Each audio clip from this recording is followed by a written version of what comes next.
I was looking forward to filming the next part in this series just because putting all of the movies that I liked the least from the last 6 months was kind of a bummer video to make, I'll be completely honest. So I'm looking forward to this video where I'll talk about some of the movies that I kind of rated in the middle. But mostly I'm looking forward to next video, which I can talk about the movies that I really loved, the ones that I've watched from the last 6 months. And I didn't mention it in the first video, but I am omitting all of the movies that I watched in theaters and reviewed for the channel.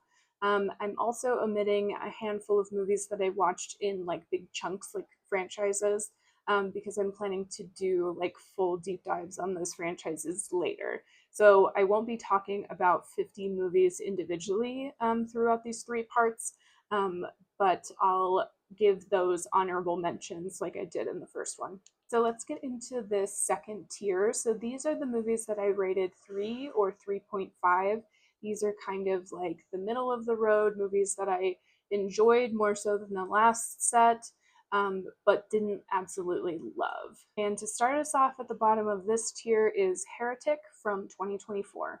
Two young religious women are drawn into a game of cat and mouse in the house of a strange man. So I missed this one theatrically in 2024. It was one that I was really anticipating. So I finally got around to watching it. And I didn't like it as much as I was hoping that I would. There was a lot of promising things about it and around it. I personally love Sophie Thatcher. I'm always going to check out any A24 horror movies. Hugh Grant is in this one, so it had a lot of kind of promising things about it. And maybe the hype for me was just built up a little too much, or I had too high expectations, but it fell a little flat. I didn't find that it did anything particularly unique or intriguing.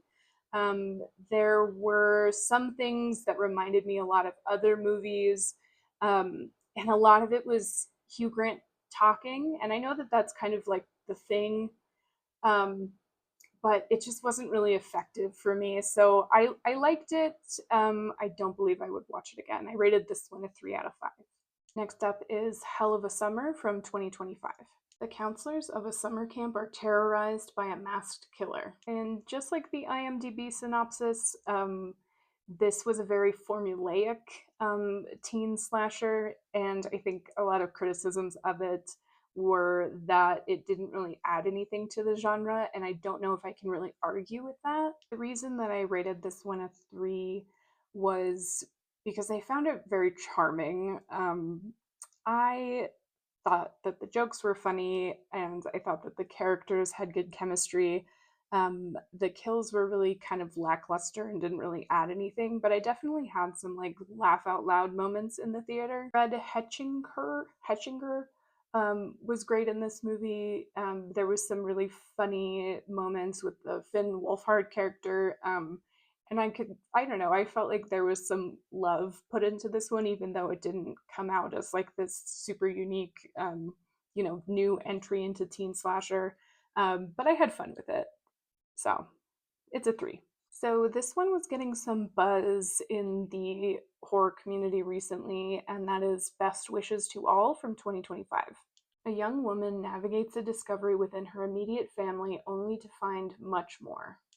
And I think the reason that this one got so much buzz is because it is very, very strange. It definitely has some unique imagery in it, and the story is not something that I've really seen before. Um, I'm not sure why I rated this one as a 3. It just, all the elements kind of put together weren't strong enough for me to really rate it higher.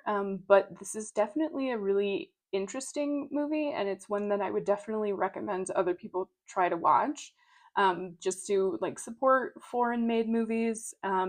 But also just to it's intriguing. There's some like unique stuff that I haven't really seen in other movies before. So I mentioned in the last video that there would be some 70s and 80s slashers that made it a little higher on my list, and one of those would be the Slumber Party Massacre from 1982.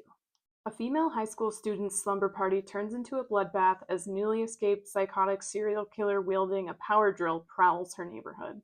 This movie was fun, but this movie is so horny. There are just boobs galore, and the killer's tool in this movie is kind of an innuendo in itself. I think this one on this list is probably one of the ones that I would rewatch just as kind of like a fun, like putting it on in the background, watching with friends kind of thing. It has a lot of appeal, and it's definitely like an easily consumable, like fun 80s slasher. So this was actually the first horror movie that I watched in 2025, and I feel like it set a very strange precedent for the year. But that is House from 1977. A schoolgirl and six of her classmates travel to her aunt's country home, which turns out to be haunted. And this is definitely one I wouldn't throw on for just like a casual get together. If you've seen this movie, you know it is truly, truly bizarre. Um, and I don't know if that's like a good thing.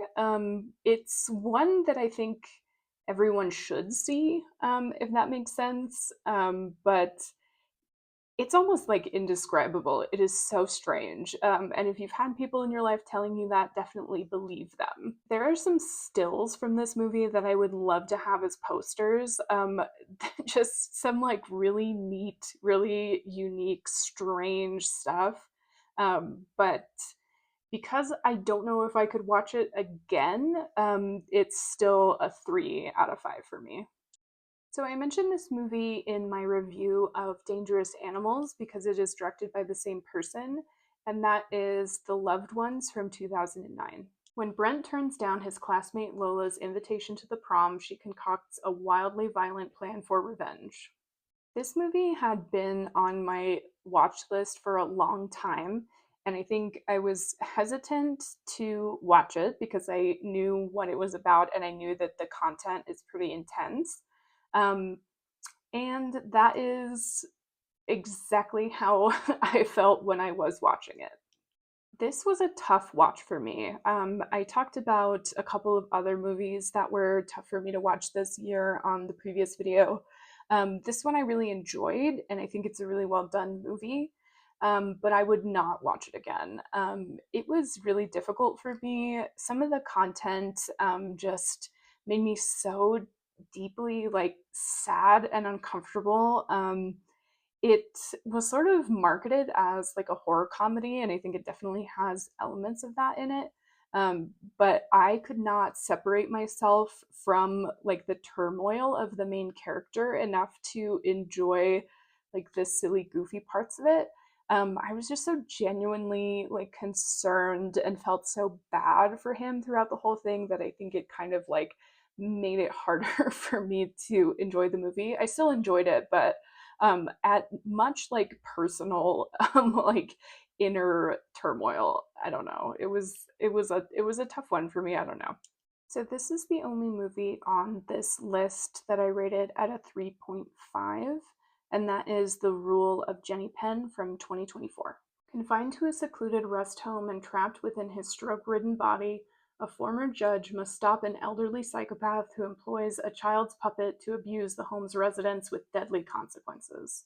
I think Stephen King talked about this as one of the best horror movies of the year. Definitely not one of my personal favorites of the year, but I did really enjoy this one. This is a very unsettling movie. It's kind of disturbing, also in like kind of a in sort of a subtle kind of way. Jeffrey Rush and John Lithgow in this movie provide such excellent performances, and I think that really bumped this up by half a star for me. There's some really like beautiful and creative imagery in this one, and it is just it's a kind of a different take on the like elderly in horror, that I found kind of refreshing as well. Um, there is just a lot that happens in this movie that's just so so strange. So this one I would definitely recommend. I don't know if it's something that I would go back to, but Yeah, if you haven't seen it, definitely check it out. And so that is it for the movies in the 3-star range. I appreciate you all for coming back for this one. Definitely check out the next video in this series where I'll be talking about my top movies from the first half of the year. This is where I'll probably be a lot more excited talking about these movies. Um, these ones were great, but they definitely kind of sit in that mid range. So stay tuned for part 3, and don't forget to like and subscribe.